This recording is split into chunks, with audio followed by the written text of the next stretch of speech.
함께 읽을 말씀 골로새서 3장 9절부터 10절까지 말씀입니다. 두 절 말씀이니까요. 우리 한 목소리로 같이 읽겠습니다. 자, 함께 읽습니다. 너희가 서로 거짓말을 하지 말라. 옛사람과 그 행위를 벗어버리고 새 사람을 입었으니 이는 자기를 창조하신 이의 형상을 따라 지식에까지 새롭게 하심을 입은 자니라. 아멘. 오늘 우리가 서로 거짓말을 하지 말라라는 제목의 말씀을 나눴으면 합니다. 여러분, 현대를 살아가는 우리가 정치인, 법조계에 종사하는 사람들 곱지 않은 시선으로 바라보게 되죠. 그런 이유 중에 하나는요. 정치인이나 법조계에 종사하는 사람들이 정직하지 못하다라는 사실 때문에 우리의 시선이 곱지 못합니다. 물론 모든 정치인과 모든 법조인이 부정직한 것은 아니겠죠. 그렇지만 매스컴을 통해서 보도되는 뉴스에서 자꾸만 눈에 띄게 부각되는 정치인들이나 법조인들의 이미지를 보면 거짓된 모습일 때가 참 많습니다. 오늘날 교회를 바라보는 세상 사람들의 시선도 그와 같을 때가 많죠. 많은 사람들이 우리 크리스천들에게 정직하고 솔직한 모습을 기대했는데 오히려 그 반대되는 모습을 보면서 실망하고 돌아서는 모습들을 볼 때가 있습니다.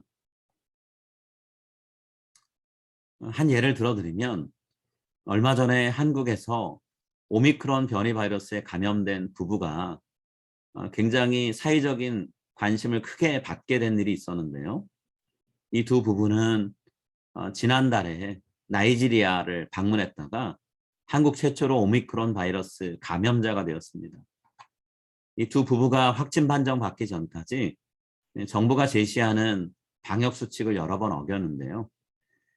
방역을 위해서 공항에서 내려서 택시를 탈 수 있지만 방역 택시라고 해서 지정된 택시를 타야 되는데 그 택시를 타지 않고 아는 지인의 차량을 이용해서 집으로 이동을 했어요. 그리고 2주간 자가격리를 해야 되는데 그 자가격리 기간 중에 여러 사람들을 만나서 식사하고 밀접 접촉을 했습니다. 그런데 방역당국이 추적을 하기 위해서 자가격리를 제대로 했는지 방역 택시를 타고 이동했는지 확인했는데 그럴 때마다 다 지켰다라고 하면서 본인들이 했던 일을 전혀 알리지 않았죠. 거짓말을 했던 거예요. 자, 그로 인해서 이 두 부부는 물론이고요. 부부가 만났었던 수많은 사람들이 특히 교회 식구들이 오미크론 변이 바이러스에 감염되었다라는 소식을 듣게 되었습니다. 그리고 그분들에 의해서 또 다른 사람들이 바이러스를 전파하는 일이 벌어졌는데요. 더 충격적이었던 건 이렇게 본인들이 했던 일을 감추고 거짓말했던 부부가 목사와 사모라는 것이 밝혀지면서 사람들의 분노가 더 크게 느껴졌는데요. 여러분, 거짓말이라고 하는 것이 개인에 대한 신뢰를 무너뜨리죠. 또 사람과 사람 간의 인간관계를 허물어뜨리는 무서운 힘을 갖고 있습니다. 그런데도 우리는 살면서 자주 거짓말을 하게 되죠. 성경 속의 인물 중에도 거짓말로 위기를 모면하려고 했던 사람들이 여러 명 있었잖아요. 아브라함과 이삭 같은 경우는 자신들의 아내를 누이 동생이라고 말하면서 목숨을 잃을 수 있는 상황을 모면하려고 했었죠. 다윗은 자신이 밧세바라는 여인과 저지른 불륜을 감추려고 충신이었던 우리아 장군 밧세바의 남편을 죽음에 이르게 합니다. 베드로는 자신이 살기 위해서 예수님을 알고 따랐지만 누군가 물었을 때 나는 예수님 모른다라고 부인했죠. 거짓말했습니다. 어떻게 보면 성경 말씀이요. 우리 인간의 연약함이 빚어내는 거짓된 모습들을 여실하게 보여주는 책이라고 말할 수 있습니다. 그런데 성경이 이렇게 거짓말했던 인물들의 이야기를 더하지도 덜하지도 않고 사실 그대로 기록하는 이유가 뭘까요? 혹시 그 사람들도 인간적으로 연약해서 거짓말했으니까 우리가 거짓말하는 건 당연해 라는 생각을 하게 만들려고 그런 걸까요? 그렇지 않죠? 그렇게 거짓말을 했던 사람들이지만 이후에는 진실을 말하고 생명을 걸고 진리를 지키는 사람으로 변화되었던 과정을 보여줌으로 인해서 우리들도 그런 변화의 물결에 동참하게 만들기 위해서인 거죠. 오늘 본문을 통해서 우리는 하나님이 거짓말에 대해서 우리가 어떤 태도를 취해야 되는지를 말씀하시는 내용을 듣게 됩니다. 본문은 무엇이라 말씀하죠? 거짓말을 우리의 삶에서 단호하게 끊어내라 라고 말씀하죠. 9절 상반절에 이렇게 기록되어 있습니다. 너희가 서로 거짓말을 하지 말라. 여러분, 거짓말이 일상화된 세상 속에서 살아가는 우리한테 이 말씀은 굉장히 지키기 어려운 명령이죠. 우리가 다양한 이유로 거짓말을 하잖아요. 주위 사람들의 관심을 받고 싶어서 우리가 거짓말합니다. 혹은 나에게 이익이 되는 상황을 만들기 위해서 거짓말할 때도 있죠. 때로는 열등감, 낮은 자존감 감추려고 혹은 보호하려고 거짓말할 때도 있어요.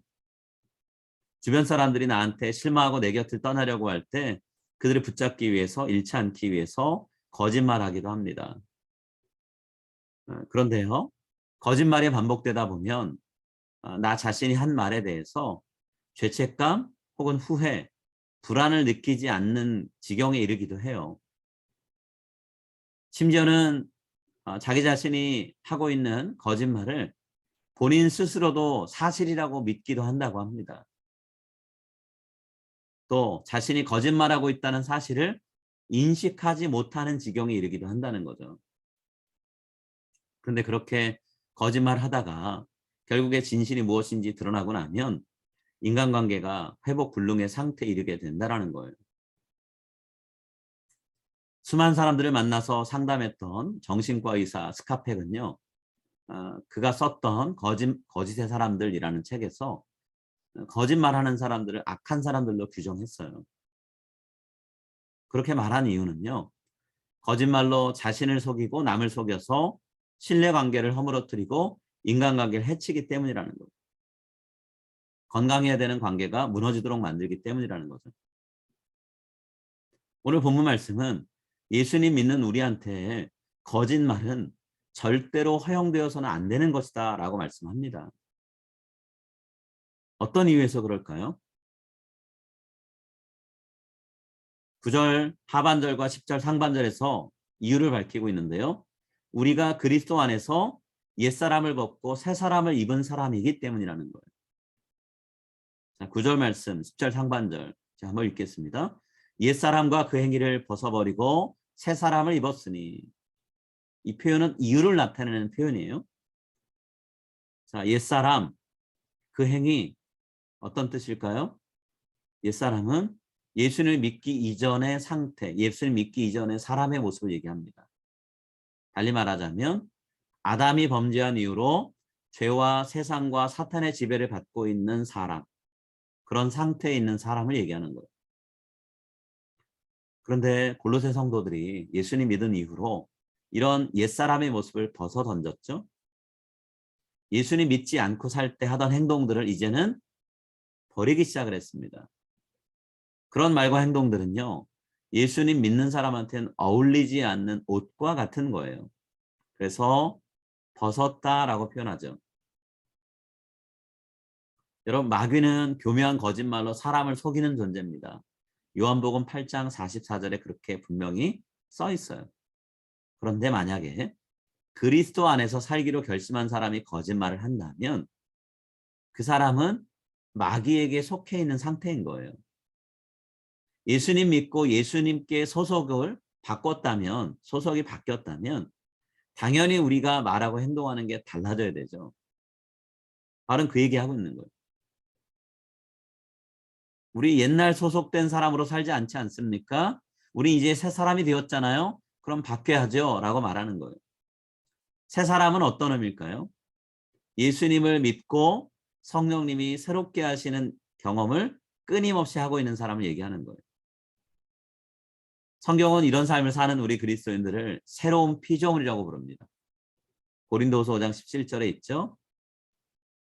그런즉 누구든지 그리스도 안에서 새로운 피조물이라 말씀했잖아요. 바울은 골로새 성도들이 왜 새로운 피조물인지, 왜 새로운 사람인지 여러 가지 이유를 밝히고 있어요. 자, 몇 가지 이유를 말씀드릴게요. 예수 그리스도를 주님으로 받아들였다는 사실, 그 자체가 그들이 새 사람이란 이유입니다. 또 예수님을 주님으로 받아들임으로 인해서 그들이 저질렀던 모든 죄가 실제로 용서되었기 때문에 새 사람이에요. 또 죄로 무할례로 죽어있던 상태에서 하나님의 새로운 생명을 받고 살아났기 때문에 새 사람이죠. 그리스도의 나라에 속한 하나님의 백성이 되었고 하나님의 자녀라는 새로운 신분을 받았기 때문에 새 사람입니다. 마지막으로 하나님의 영이신 성령님을 모시고 산다는 점에서 새 사람이죠. 물론 우리가 이런 새로운 사실을 경험했다고 해서 한순간에 완벽한 사람으로 변하는 거 아니죠. 골로새 성도들도 마찬가지고 우리도 마찬가지인데요. 우리 그리스도인들은 새로움을 경험한 이후부터 계속해서 변화되어 가는 과정 중에 있죠. 우린 그 변화되어 가는 과정을 성화라는 단어로 표현합니다. 거룩해지는 과정이라는 거죠. 10절 하반절은 그 말씀을 변화되는 과정이 있다는 것을 또 다른 말로 표현하는데요. 이는 자기를 창조하신 이의 형상을 따라 지식에까지 새롭게 하심을 입은 자니라 라고 표현합니다. 여러분, 이 본문에서 자기를 창조하신 이라는 구절은 어떤 의미일까요? 자기를 창조하신 이는 우리를 만드신 창조주 하나님을 가리키는 거죠. 자, 성경은 또 예수님을 우리를 만드신 하나님, 눈으로 볼 수 없는 그 하나님의 볼 수 있게 해주는 하나님의 형상이라고 말합니다. 그렇다고 하면 자기를 창조하신 이의 형상이라는 말은 예수 그리스도를 가리키는 표현이죠. 그럼 이 본문이 10절이 얘기하는 것은 우리 그리스도인들이 하나님의 형상이신 예수 그리스도의 모습을 본보기로 삼아서 새로워지는 사람들이라는 거예요. 예수님을 닮는다라고 표현하죠. 예수님과 같아지는 삶을 산다라고 표현하죠. 모두가 동일한 의미예요. 새 사람은 예수님을 자신의 구원자로 삶의 주인으로 영접했을 뿐만 아니라 성령님의 인도하심을 따라서 날마다 거룩해지고 영적으로 신앙적으로 자라가는 사람이라는 거예요. 근데 어디까지 자라가야 될까요? 그리스도의 장성한 분량, 오늘 본문을 표현을 빌리자면 그리스도를 완전하게 아는 지식에 이를 때까지 자라가야 된다는 거죠. 그래서 지식이란 표현을 쓰고 있어요. 지식, 에피그노시스라는 말인데요. 하나님을 완전하게 아는 지식을 얘기합니다. 또 하나님의 뜻을 완전하게 아는 지식을 말씀하고 있어요. 하나님도 제대로 알고 하나님의 뜻도 제대로 아는 그런 상태에 이르러야 된다는 거죠. 안다면 아는 것을 실천하게 되겠죠. 따르게 되겠죠. 여러분, 하나님은 선하신 분입니다. 진실하신 분이세요. 그분 안에는 거짓이 없어요. 하나님의 이 진실한 거짓됨이 없는 성품을 안다면, 그리고 하나님을 닮아서 우리도 그렇게 진실한 삶을 원하신다는 것을, 그 뜻을 안다면 그대로 사는 게 우리가 살아가는 목표가 되어야 되죠. 그렇다고 하면 우리가 서로에게 거짓말을 해서는 안 되는 거죠. 거짓말은 하나님이 원하시는 삶의 모습이 아니잖아요. 그렇다고 하면 우리가 거짓말을 우리의 삶에서 끌어내기 위해서 어떻게 해야 될까요? 그 무엇보다도 우리가 힘써야 되는 것은 진리의 영이신 성령님으로 충만해지는 거죠. 우리가 마음속으로 거짓을 담는 것이 아니라 참된 것, 진리를 가득 담고 살아야 된다는 거예요. 그래야 마음속에 있는 진리가 자연스럽게 우리의 말을 통해, 행동을 통해 드러날 수밖에 없죠. 또 거짓말하는 이유를 말씀드렸죠. 사람들의 인정과 관심을 받지 못해서 불안하고 괴로우니까 그걸 어떻게든 얻어보려고 거짓말한다 그랬어요. 그런데 사람들의 인정과 관심을 받지 못해서 불안해지고 괴로워하는 이 마음을 성령님이 주시는 인정, 돌봄을 통해서 치유받아야 돼요. 내면이 온전해지지 못하고는 입에서 나오는 거짓말을 치유할 수 없습니다. 사람이 마음으로 생각하는 것을 입으로 말한다고 성경은 얘기하잖아요. 그러면 마음밭이 새로워져야 되죠. 또 거짓말하는 다른 이유가 있죠. 나의 유익 때문에 거짓말한다 그랬어요. 그런데 예수님은 나의 유익이 아니라 하나님의 유익을 위해, 다른 사람의 유익을 위해 사셨습니다. 우리가 할 일은 그 예수님이 살아가신 길을 따르는 훈련을 지속적으로 하는 거예요. 그렇게 해야만 나를 위해서 거짓말을 하는 이 죄악의 늪에서 빠져나올 수가 있습니다. 여러분, 안타깝게도 지금 이 시대는 목사가 사기꾼으로 여겨지는 시대예요. 교회 공동체는 위선적이고 자기 중심적인 사람들로 가득한 집단으로 여겨지는 안타까운 현실에 우리가 살고 있습니다. 이 안타까운 사실을 바꿔야 되겠죠. 그러기 위해서 우리가 가야 될 길은 오늘 본문 말씀이 이야기하는 대로 너무 분명해요. 진리가 되신 예수님이 걸어가신 삶의 발자취를 따라가는 것, 그 이상, 그 이하 없습니다. 그거밖에 없어요. 예수님의 거룩하신 영, 성령님으로 인해서 우리 모두가 충만해진 삶을 통해서 입술로 진리를 선포하고요. 선포한 진리를 우리의 몸을 통해 살고 드러내는 그런 우리가 되기를 소망합니다. 그래서 교회가 이 세상에 비치고 소망이라고 하는 이 아름다운 이름, 이 아름다운 이름을 회복하는 날을 볼 수 있기를 간절히 바라고 기도합니다. 그 길을 오늘 말씀을 가슴에 새기면서 함께 살아가실 여러분들을 축복합니다. 우리 함께 같이 기도하겠습니다.